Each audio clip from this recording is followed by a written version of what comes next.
एक बाग लगाया है, एक बाग लगाया है, प्रभु परमेश्वर ने संसार बनाया है। प्रभु परमेश्वर ने संसार बनाया है। दिन रात बनाए हैं, दिन रात बनाए हैं, चांद और सूरज के दो दीप जलाए हैं, चांद और सूरज के दो दीप जलाए हैं। अनगिनत सितारे हैं, अनगिनत सितारे हैं, टिम टिम टिम करती क्या जब नज़ारे हैं, टिम टिम टिम करती क्या जब नज़ारे हैं। नदियों का पानी है, नदियों का पानी है,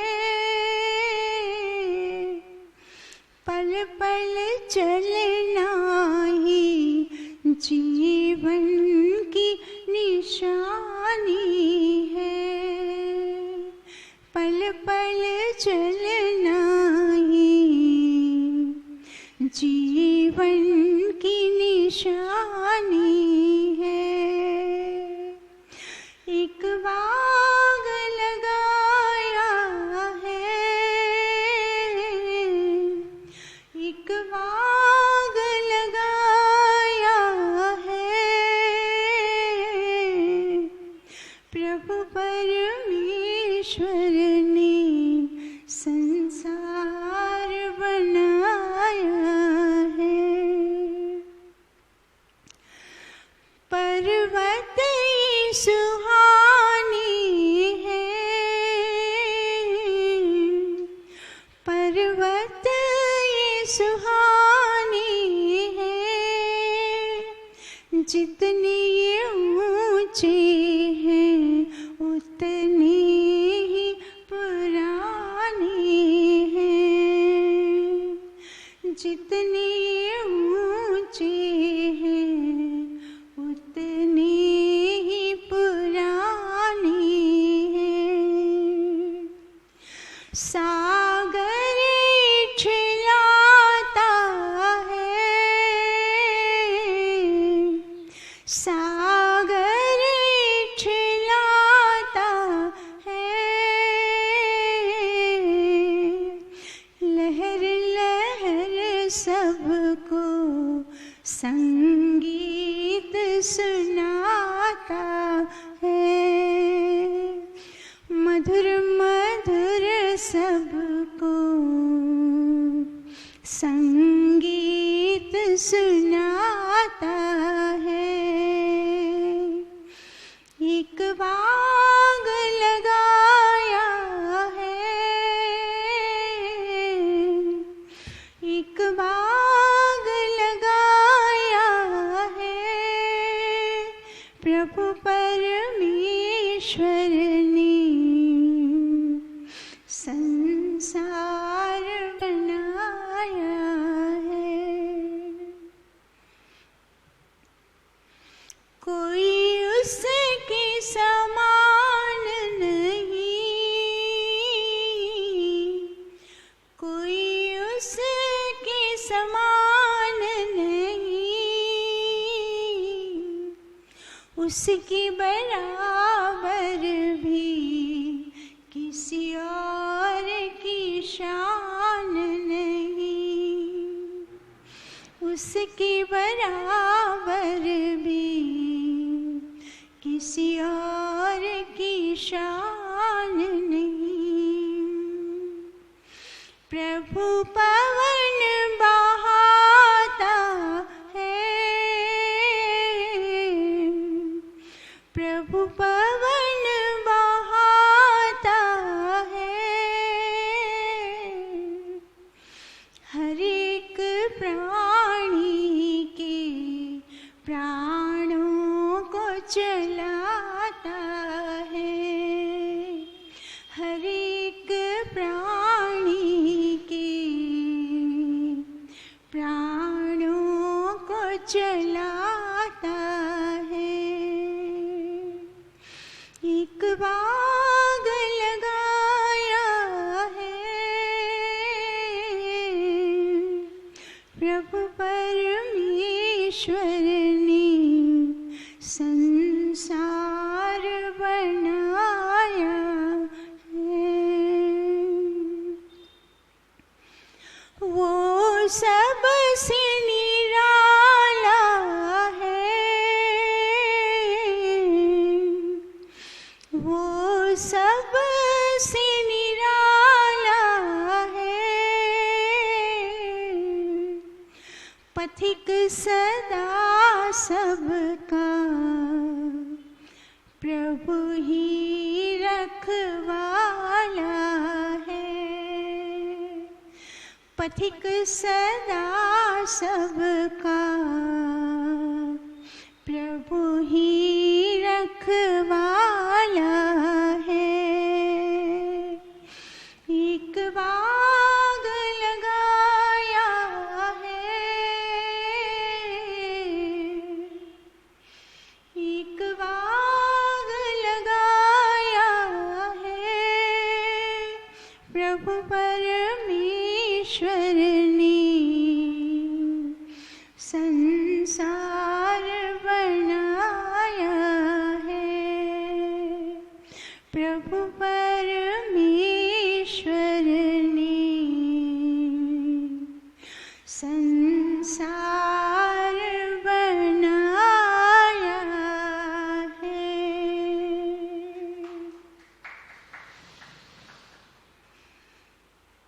अब ये जो भजन है उसमें ये अपराविद्या का उल्लेख है। हमारे वेदों में और योग दर्शन में, इन सब योग दर्शन वेदों से ही बना, तो वेदों में दो विद्याओं का उल्लेख है, एक अपराविद्या, दूसरी पराविद्या। तो दोनों विद्याएं ईश्वर के अस्तित्व का बोध कराती है। देखो ईश्वर है, ईश्वर की सत्ता है। तो अपराविद्या, अपराविद्या अर्थात भौतिक ज्ञान, जो जितना भी भौतिक ज्ञान, जितने भी संसार में पदार्थ हैं, वो पदार्थ और ये जो वेद शास्त्र हैं, इन सबको क्या कहा जाता है? अपराविद्या। ये अपराविद्या है, भौतिक ज्ञान कराती है। और ये अपराविद्या हमें पराविद्या की ओर ले जाती है। पराविद्या किसको कहते हैं? आध्यात्मिक विद्या, अर्थात जप, तप, साधना और योग करना, ये सब करना। भौतिक विद्या, अपराविद्या हमें शाब्दिक ज्ञान देती है और करके दिखाती है कि देख लो, इस तरह से प्राकृतिक जो भी पदार्थ हैं वो करके हमें कुछ न कुछ शिक्षा प्रदान करते हैं। और फिर पराविद्या से हमें क्या करना है? वो ही जो हमने पढ़ा, जो सुना और जो देखा, फिर उसको हमें उसका उपयोग करना है जीवन में। जब हम उपयोग करते हैं उस विद्या का, इसीलिए उसको पराविद्या कहा गया। और वो पराविद्या हमें हमारे लक्ष्य तक पहुंचाती है। तो इस भजन में बहुत ही सुंदर तरीके से भौतिक ज्ञान, जो भौतिक संसार परमपिता परमेश्वर ने बनाया, वो हमें क्या शिक्षा दे रहा है? लाभ तो दे रहा है हर तरह से, पर उसके साथ साथ हमें कुछ शिक्षा भी दे रहा है, हमें कुछ सिखा भी रहा है। तो आज आज हम उसको थोड़ा सा अच्छी तरह से समझते हैं कि क्या शिक्षा मिल रही है। तो क्या पहली पंक्ति में तो क्या बता दिया, एक बाग लगाया है, प्रभु परमेश्वर ने संसार बनाया। परमपिता परमेश्वर ने संसार बनाया। अब ईश्वर को अग्नि स्वरूप कहते हैं। तो अग्नि स्वरूप अर्थात अग्नि में क्या होता है, प्रकाश। तो ईश्वर प्रकाश स्वरूप तो है, पर ये अग्नि वाला या सूर्य वाला भौतिक प्रकाश नहीं, ज्ञान प्रकाश। तो ईश्वर क्या करता है, उस ज्ञान के प्रकाश से सारा संसार बनाता है। उस ज्ञान के प्रकाश से, ज्ञान से संसार को बनाता है। तो ज्ञान होता किस लिए है, लाभ देने के लिए। हम ज्ञान क्यों प्राप्त करते हैं, ताकि हम भी, देखिए जैसे ईश्वर को ज्ञान है तो उस ज्ञान से वो क्या करता है, सारा संसार बना के हमें दिया है ना, कि ये लो संसार, ये सारी चीजें, सारे पदार्थ बना के दे दिए ना ज्ञान से, तुम इसका सुख उठाओ, इससे लाभ लो और सुखी हो जाओ।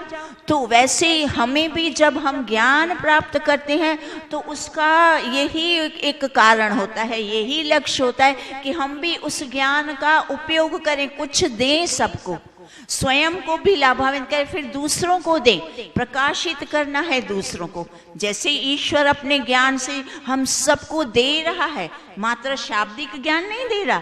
शाब्दिक ज्ञान तो वेद शास्त्र में दिया, पर वही जो वेद शास्त्र में जितने भी हमें शाब्दिक पदार्थ उसने बताए हैं, नाम आदि, वो सारा का सारा फिर बना के दिया, दिखाया कि देखो जो पहाड़, नदियाँ, जो फूल, खाद्य पदार्थ और औषधियाँ और जो विमान आदि, जो लोहा, जो धातु, वो नाम उसमें दिए, पर वो बना के दे भी दिया कि ये लो, ये इसमें नाम है और ये पदार्थ है, ये लो पदार्थ। तो ज्ञान से पदार्थ भी दिए। तो हमें भी क्या करना है, जब हम ज्ञान प्राप्त करते हैं तो उस ज्ञान से फिर हमें भी कुछ देना है, तब तो वो ज्ञान का लाभ है ना। जैसे ईश्वर अपने ज्ञान से संसार बना देता है, तो हम अपने ज्ञान से दूसरों को संसार तो बना नहीं देंगे, पर हमारे सामर्थ्य के अनुरूप कुछ न कुछ देते ही रहना, वो है ज्ञान। कुछ न कुछ अपने सामर्थ्य से हमेशा, निरंतर, सदा, ऐसा नहीं एक दिन दिया बस थक गए, कभी कभी दिया, फिर हमेशा देना अपने सामर्थ्य से।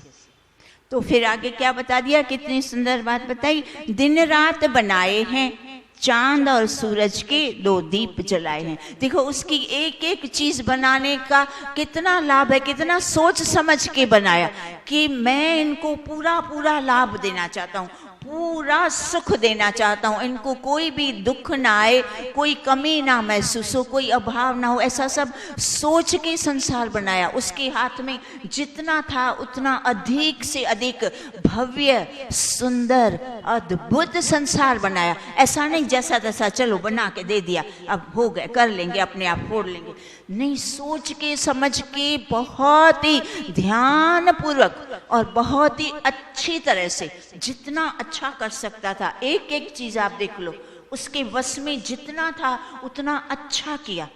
जहाँ रज और तम बहुत कम उपयोग करना था वहाँ एकदम कम किया, सत्व अधिक किया, क्योंकि सबको सत्व से अधिक फायदा मिलेगा, लाभ होगा।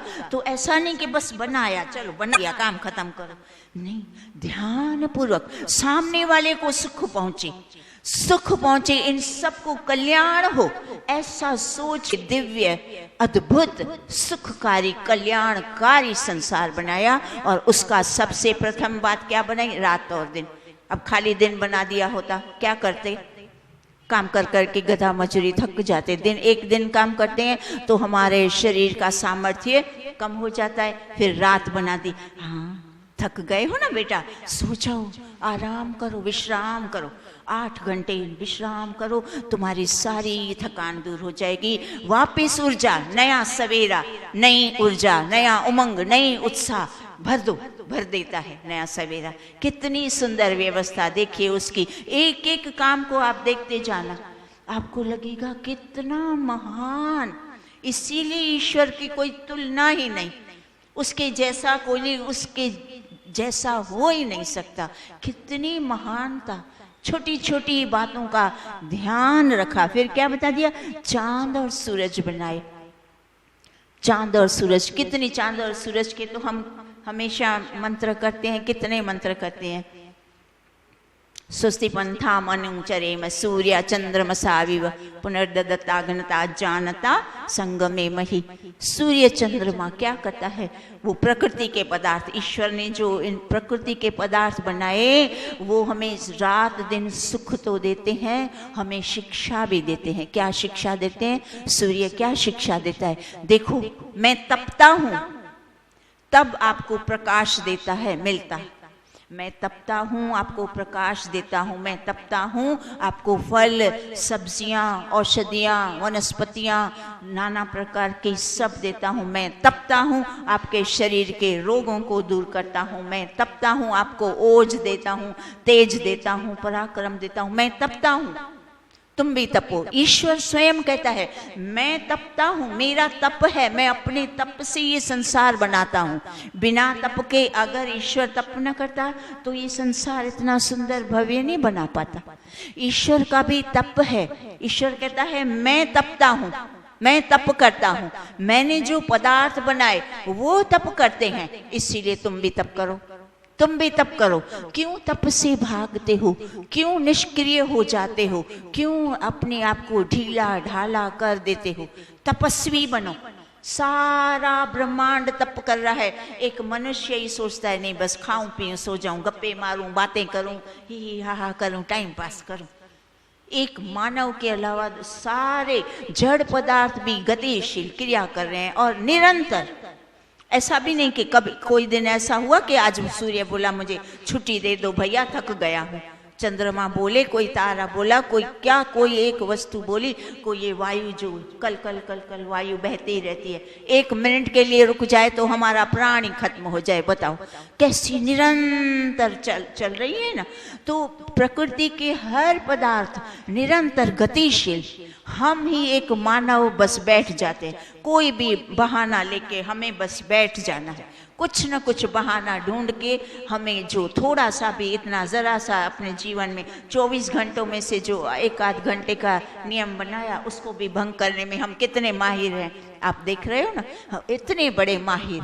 हमें बस वही, इसीलिए हमें ऐसे भजन, ऐसे जो ज्ञान ईश्वर की प्रकृति, पराविद्या, अपराविद्या, सबके माध्यम से हमें निष्क्रियता को दूर करना है।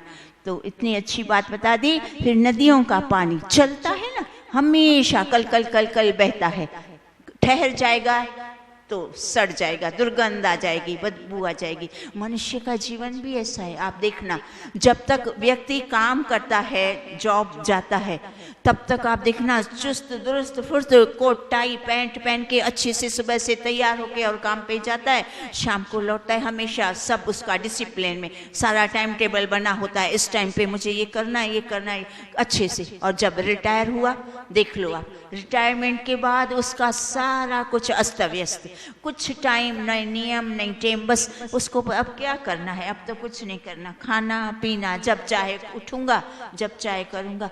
तब फिर उसका शरीर भी जंग लग जाती है। जो पहले उसके शरीर में चुस्ती फुर्ती एकदम एक्टिव था, वो एक्टिवनेस, वो निष्क्रियता आ जाती है। इसीलिए निष्क्रिय कभी नहीं बनना। हमें वेद शास्त्र यही सिखाते हैं, हमेशा कार्यवंत रहो, कार्य करते रहो, थकना नहीं। हम थक जाते हैं, बस वो थकान, हमें थकान दूर करने के लिए ईश्वर ने सुंदर व्यवस्था कर दी, प्रतिदिन की विश्राम रात कर दी ना। फिर क्यों थकते हो? जब रात बन गई, रात को विश्राम कर दिया, फिर दिन में भी देखो, फिर क्यों बताइए? कितना सुन के समझाने के बाद भी नहीं समझ आती ना, हमें नहीं आती ना। सुनेंगे ही नहीं तो उन्नति कैसे होगी, परिवर्तन कैसे आएगा? कैसे आएगा? बिना सुने आ जाएगा? नहीं आ जाएगा ना। प्रथम तो सुनना होता है ना। तो इस तरह से निष्क्रियता हमें दूर करनी है। टिम टिम करते तारे, प्रकाश, मनुष्य को प्रकाश कैसे, मनुष्य कैसे प्रकाश देगा? तो अब ये समझने की बात है, मनुष्य कैसे प्रकाश देगा? सूर्य चंद्र और तारे तो प्रकाश देते हैं हमें, अपने प्रकाश से हमें प्रकाशित कर देते हैं। अब हमें क्या करना है, उनका प्रकाश लेके हमें भी सबको प्रकाशित करना है। तो प्रकाशित करने का अर्थ क्या है, कैसे प्रकाशित करें? तो वो उसका अर्थ ये बनता है, हम कैसे प्रकाशित हों, तो सद्गुणों से। हम सद्गुणों को भर भर के जब हमारे अंदर सद्व्यवहार उत्पन्न हो जाता है तो हम दूसरों को सद्व्यवहार से सबको प्रकाशित करें। हमारे सद्व्यवहार से दूसरे लोग प्रकाशित हो जाते हैं ना। प्रकाशित अर्थात क्या, लाभान्वित हो जाते हैं, सुखी हो जाते हैं, प्रसन्न हो जाते हैं, खुश हो जाते हैं। तो इस तरह से हमें दूसरों को प्रकाशित करना है अपने सद्व्यवहार से। इन सारी चीज़ें हमें सद्व्यवहार सिखाती है। इन सब का सार क्या बनता है कि सद्व्यवहार करो। मनुष्य को एक ही बात, वो दूसरा कुछ अधिक नहीं कर पाएगा, वो करेगा भी नहीं, उसके पास सब कुछ है फिर भी वो नहीं करेगा। तो कम से कम सद्व्यवहार जो फ्री का है, जिसमें ना कोई टक्का लगता है न पैसा, सुंदर सी एक चेहरे पे मुस्कान भर दो, आदर करो, मान करो, सम्मान करो, प्रेम दो मुफ्त का, हम उसमें भी कृपण। मैंने तो कभी किसी को मुस्कुराते ही नहीं देखा। मुझे लगता है यार भाई क्या इनको, क्या इतनी सारी कौन सी मुसीबतें आन पड़ी। रे चेहरा तो ऐसा खिलखिलाता फूल की तरह खिला हुआ होना चाहिए। हमारा चेहरा सुंदर खिला हुआ देखकर सामने वाले का जो वास्तव में अगर उसको तकलीफ हो भी तो वो हमारा चेहरा खुश मिजाज चेहरा देख के अपने गम ही भूल जाए, वो उसके चेहरे पे भी मुस्कान आ जाए। पर हम तो जैसे मुस्कुराना, अब चेहरे पे मुस्कान पता है कब आती है, जब हमारा मन एकदम निर्दोष, निखालस, सत्व प्रधान, अच्छा शुभ विचारों वाला होता है ना, तब चेहरा खिलखिलाता है। मन नहीं है शुद्ध तो फिर चेहरे पे मुस्कान नहीं आती। वो कुछ कोई गुजराती लोग हमारे आजू बाजू, शू दीवेल पे धूल मोड़ू लઈને આવો છો, दीवेल पीधेલું मोड़ू। कई बार अपने एक दूसरे के परिवार के सदस्यों को शू दीवेल पीधेલું मोड़ू लावे छे, बधाનું मोड़ू मूड बगाड़े छे, आવું मोड़ू लावવાનું હોય घરમાં। नारियां पुरुष को सिखाती है, बाहर कुछ भी हुआ कोई बात नहीं, होता है ना सबके साथ, पर वो बाहर का बाहर छोड़ के घर में हंसता मुस्कुराता चेहरा, बाहर की सारी समस्याएं, बाहर कुछ भी हुआ, लड़ाई हुई, झगड़े हुए, जो हुआ घर में मुस्कुराता, यहाँ भी बाहर आपके घरों में जो हुआ, यहाँ अंदर प्रवेश, जहाँ जहाँ मनुष्य प्रवेश हुआ फिर हंसता मुस्कुराता चेहरा लेकर, तो सबको अच्छा लगता है। तो इस तरह से बिना पैसे वाली चीज़ों को भी हम कभी ध्यान ही नहीं देते। तो इस छोटी छोटी बातें भी हमें महर्षि दयानंद ने अपने जो शिष्यों को कैसी छोटी छोटी बातें, मैं कल उनका वो प्रकरण जो हमें यहाँ करना था पढ़ रही थी, तो एक बार वो उनके शिष्य जो भोजन के बाद विश्राम का समय देते, सब करते थे, स्वयं स्वामी जी भी करते थे और जितने भी कर्मचारी सबको बोलते थे जाओ विश्राम करो। तो अब क्या हुआ, वहाँ इतना भेदभाव तो होता नहीं था, शायद एक कोई बड़ा लंबा हॉल था, उसमें कर्मचारी, विद्यार्थी आदि सब लेट गए। तो एक विद्यार्थी ने क्या किया होगा, ऐसे जैसे स्वामी जी लेटे हैं तो उनके तरफ पैर करके सोया, जैसे मुख इधर किया और पैर। फिर जब विश्राम करके उठे, स्वामी जी ने भी देखा, फिर उन्होंने सारे जितने भी थे सभाग्रस्त सब लोगों को, शिष्यों को बुला के और उनको ये छोटे छोटे ज्ञान दिया। बोले ये अशिष्टता है, ये असभ्यता है, बड़ों के सामने कभी इस तरह से पैर रख के नहीं सोते, कभी ऐसा नहीं करना, दो बड़े बात कर रहे हो तो तीसरा व्यक्ति बिना बात के बीच में जो टुंब जाता है वो सब नहीं करना। कितनी अच्छी अच्छी बातें, ये एक बात को लेके बहुत सारी शिक्षा, छोटी छोटी बातें कि कैसे सद्व्यवहार करना, कैसे शालीनता, बड़ों की छोटों की सबकी वो शालीनता, छोटी छोटी शालीनता है जीवन को महान बनाती है, श्रेष्ठ बनाती है। छोटी छोटी बातें, बड़ा तो हम वैसे भी क्या उखाड़ लेंगे, हमारा तो बड़ा कोई सामर्थ्य है भी नहीं, हम कर भी नहीं पाएंगे, पर छोटी छोटी तो बातें तो करें, छोटी छोटी सभ्यताएं, छोटी छोटी बातें सीखकर, शालीनताएं करके हम अपने जीवन को सभ्य बनाएं और सबको सुखमय बनाएं। फिर आगे क्या बता दिया है कि एक बाग लगाया है, फिर वो सबसे निराला है, पथिक सदा सबका प्रभु रखवाला है। ईश्वर कैसा है, सबका रखवाला, जरा भी भेदभाव न ईश्वर ने किया, न उसके जो प्रकृति के पदार्थ हैं, जैसे सूर्य चंद्रमा देख लो, अब सूर्य प्रकाश देता है बिना किसी भेदभाव के, घर घर में। जुआरी का घर है, शराबी का घर है, डाकू का घर है, चोर का घर है, वहां भी प्रकाश देता है। कोई संत महात्मा है, कोई अच्छे व्यक्ति हैं, सबके घर प्रकाश वही सेम, वो प्रकाश देने में कमी नहीं छोड़ता, बिना किसी पक्षपात के सबको प्रकाश देता है। अब यह व्यक्ति के ज्ञान पर निर्भर करता है। अब वो ही प्रकाश सेम उसी प्रकार से एक जुआरी क्या करता है, जुआ खेल के और अपना जीवन व्यर्थ गंवाता है और दुखों से ग्रस्त हो जाता है। और उसी प्रकाश में एक विद्यार्थी पढ़ाई करता है, पढ़ लिख कर कुछ अच्छा पद प्राप्त करता है और पद प्रतिष्ठित होके अपने जीवन को संवार लेता है। तो जो ये प्रकृति के पदार्थ हैं, जो ईश्वर ने हमें पदार्थ दिए, अब उन पदार्थों का हमें सदुपयोग करने का ये जो ज्ञान ये यहाँ प्राप्त होता है।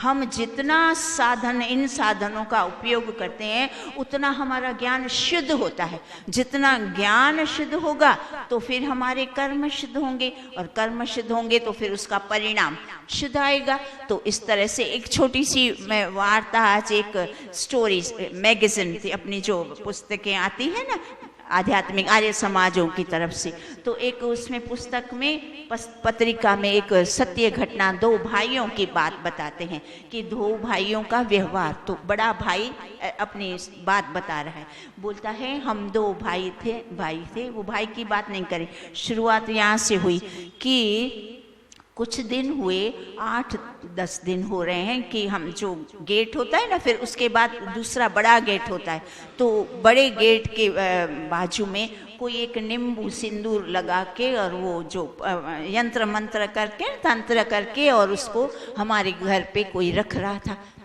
वो व्यक्ति बोलता है कि मैं तो इन बातों में नहीं मानता, मुझे तो इसमें कोई ज़रा भी डर या भय नहीं लगता, मैं इनको मानता ही नहीं, तो मुझे तो कोई फर्क नहीं पड़ता। पर जो मेरी पत्नी रोज़ झाड़ू लगाती और वो रोज़ देखती और रोज़ मुझे बोलती, वो इस सारे दक्यानुसी विचारों की थी, उसको बड़ा भ्रम और वहम होता, वो डरती कि ये कौन पड़ा हुआ सिंदूर वाला नींबू हमारे गेट पर रोज़ कौन रख जाता है, आप इसका पता करो। पर वो बोलता है, उसको हमेशा समझाता, इससे कुछ नहीं होता, कोई नुकसान नहीं होता, हमें कुछ नहीं होता, जो ईश्वर करता है वो सही होता है, इससे कुछ नहीं। पर वो समझे ही ना। एक बार उसने बहुत ही गुस्से से कहा, नहीं आपको इसका कुछ हल निकालो, पता करो कि ये कौन कर रहा है, हमारे घर में अनर्थ हो जाएगा, अनिष्ट हो जाएगा, ये जो हो रहा है ये अनिष्ट के लिए ही होता है, ये काला जादू इसको कहते हैं, और इसका पता करो। अब पत्नी का जिद था, बोला कि मैंने क्या किया, वो सीसीटीवी का कैमरा होते हैं, तो वो मैंने बाहर का जो हॉल है उस पर फिट करा दिया चुपके से, और वो रिकॉर्डिंग रोड तक रिकॉर्डिंग हो सकती है, उसका इतना ही वो होती है। और आस पड़ोस हमने किसी को बताया ही नहीं, क्योंकि हमें तो पता करना था कि कौन करता है, होगा कोई इधर उधर का ही, पर वो पता करने। और फिर दूसरे दिन भी क्या हुआ, सुबह में जब देखा तो वही उसकी पत्नी जब झाड़ू लगाने गई तो वो पड़ा ही था सिंदूर वाला, वापस नींबू रखा हुआ था। तब इन लोगों ने सीसीटीवी कैमरा को ओपन किया और देखा तो देख के तो इनके होश ही उड़ गए। उन्होंने क्या देखा कि उनका छोटा भाई जो बगल में रहता था वो आके और वो मंत्रा हुआ नींबू रख रहा है, गेट के ऊपर रख के चला गया। अब उसकी बीबी और वो तो बड़ा हैरान, वो बोलता है कि मेरा तो कभी भाई से कभी कोई वाद विवाद भी नहीं हुआ, हमारा दो भाइयों का तो बड़ा प्रेम है, क्योंकि माता पिता के चले जाने के बाद जो संपत्ति थी हमने बड़े प्रेम प्यार से एक दूसरे से अच्छी तरह से बांटी है, और हम आपस में बड़े प्रेम से रहते हैं, किसी को कोई शिकायत ही नहीं। फिर ये इसने ऐसा किया क्यों? दोनों हैरान परेशान। और उसकी पत्नी तो बोली मैं जाती हूँ झगड़ा करने। उसने बोला नहीं, तुम देवरानी के पास मत जाओ, मैं छोटे के साथ, वो भाई बड़ा था तो बोला मैं छोटे के साथ मैं बात करता हूँ, तुम अपना काम करो, मैं अभी जाता हूँ। वो गया और अपने भाई के पास जैसे जाता था, भाई ने भी प्रेम पूर्वक बुलाया और पत्नी को बोला चाय रखो, हाँ चाय पी, इधर उधर की बात हुई। फिर वो मेन बात मुख्य पे आया। वो भाई उसको अपने भाई को कहता है कुछ 8-10 दिन से हमारे घर के गेट के सामने कोई नींबू पड़ा हुआ सिंदूर वाला रख के जाता है। तो उसका भाई अनजान बनता हुआ बोलता है अच्छा ऐसा कौन कर सकता है, तो उसके भाई भी एकदम शांति से बोलता है, हाँ उसी को पता करने के लिए हमने कल सीसीटीवी लगाया है। तो ये सुन के तो उसके भाई का चेहरे का रंग ही उड़ गया। तो सीसीटीवी आ गया तो वो समझ गया आज तो मैं सुबह रख के आया हूँ तो मेरा तो आ गया होगा।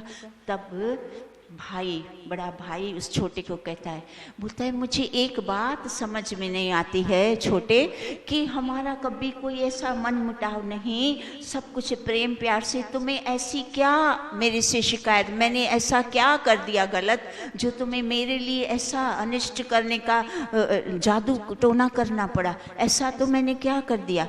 तब वो एकदम शर्मसार हो गया और हकलाते हुए बोला, नहीं आपने भैया कुछ नहीं किया, पर जो आपकी दुकान है ना और मेरी दुकान, आपकी दुकान बहुत अच्छी चलती है, आपकी आमदनी बहुत अच्छी होती है, मेरी दुकान इतनी अच्छी नहीं चलती और आमदनी भी कम होती है। तो मुझे किसी ने कहा कि ये मंत्र वाला, मैं नींबू सिंदूर वाला, वो भाई तुम्हारा भाई इसको हाथ लगा देगा तो उसका भाग्य तुम्हारे पास आ जाएगा और तुम्हारी भी दुकान अच्छी चलने लगेगी और आमदनी बढ़ जाएगी। तब बड़े भाई ने बोला, थोड़ा तो सोचा होता, तुम तो मेरे भाई हो, तुम मुझे बोलते तो मैं तुरंत से तुम्हें सब कुछ दे देता, क्यों ऐसा क्यों किया। और उसने क्या किया था, वो जेब में रख के आया, उसको तो कोई वहम भ्रम था ही नहीं, और ऊपर से जब देखा मेरे भाई ने किया है तो वो समझ गया मेरे भाई को कुछ तो चाहिए, इसीलिए उसने ऐसा किया, तो भाई को चाहिए तो मैं क्यों ना करूं। तो उसने तो वो उठा के और हाथ भी लगा दिया नींबू को और जेब में भी रख दिया, और भाई को जेब में से निकाल के और नींबू हाथ में रख के, भाई उसको अपने भाई के हाथ में नींबू देखकर बहुत कांप सा गया, बोला नहीं नहीं इसको हटाओ, नहीं मुझे कुछ नहीं चाहिए। फिर वो भाई उसका जाने लगा, बोला आइंदे से कुछ ऐसा कुछ करना मत, कुछ भी चाहिए तो मैं तुम्हें बिना बताए ही मैं सब कुछ दे दूंगा, और इस तरह का तंत्र मंत्र करने की कोई आवश्यकता नहीं। तब वो भाई इतना, वो जा रहा था तो पीछे से उसने पैर पकड़ लिए छोटे भाई और इतना जोर से रोया, माफ़ी मांगी, हृदय साफ हो गया, बोला नहीं ये मेरी बहुत बड़ी गलती हो गई, आइंदा मैं कभी कुछ नहीं करूँगा। सबसे अधिक भाग्यशाली तो मैं हूँ कि मुझे ऐसा बड़ा भाई मिला, उससे ज़्यादा भाग्य मुझे कुछ नहीं चाहिए। और वो नींबू जो उनके हाथ में था डस्टबिन में फेंक दिया। तो अब कहने का तात्पर्य, ये कहानी हमें क्या सिखाती है कि हमें मात्र दूसरों को वो छीन के, दूसरों का अनिष्ट करके हम क्यों सुख प्राप्त करना चाहते।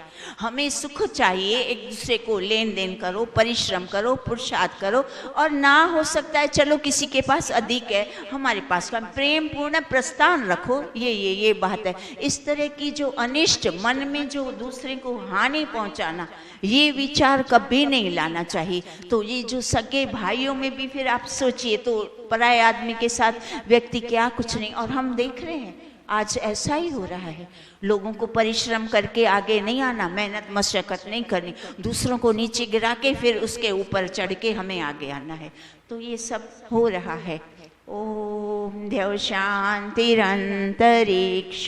शांति पृथ्वी शांति रापः शांति रोषधयः शांति वनस्पतयः शांतिर्विश्वे देवा शांति ब्रह्म शांति सर्वं शांति शांतिरेव शांति सामा शांतिरेधि। ओम शांति शांति शांति। सर्वेभ्यो नमः। आप सबका बहुत बहुत धन्यवाद। और मैं एक बात बताऊं, ये जो मैंने बात करी ना, ये पुस्तिका वाली, मैंने तो ये घटना हमारे गांधीनगर में साक्षात देखी है। बेकरी वाले दो भाई थे, बड़े संपन्न, तो बड़े भाई की बेकरी खूब चलती है, अभी तक भी बहुत प्रतिष्ठित है, बहुत पूरे गांधीनगर के आसपास के उसका खूब मार्ज। और दूसरे भाई ने उसको देखकर मैं भी बेकरी लगाऊंगा, बेकरी खोली, पर वो कर्मश नहीं था, दारू पीने वाला, गंदा, बेकार, उसके चरित्रहीन व्यक्ति। पर उसका ही छोटा भाई, उसने फिर क्या किया, ऐसा ये जो नींबू वाली, जब वो तुलसी, मुझे नाम नहीं बोलना, भूल में नाम आ रहा है क्योंकि वो परिचित हैं, तो जब वो व्यक्ति, वो बड़ा भाई मर गया तो उसकी बीवी और बच्ची, एक बच्ची तो बेहोश हो गई और पत्थर मारने लगी, इतना वो उसका बैलेंस निकल गया कि ये मेरे चाचा ने नींबू पढ़ के हमारे घर रखता था, नींबू पढ़ के रखता था, इसीलिए मेरा पापा मर गया। इसी ये सत्य घटना, ये तो पुस्तक अभी की थोड़े समय की। मैं गांधीनगर में रहती हूँ, बहुत अच्छे परिचित और संपन्न परिवार, तो ऐसा सब होता है, ऐसा नहीं करना है हमें।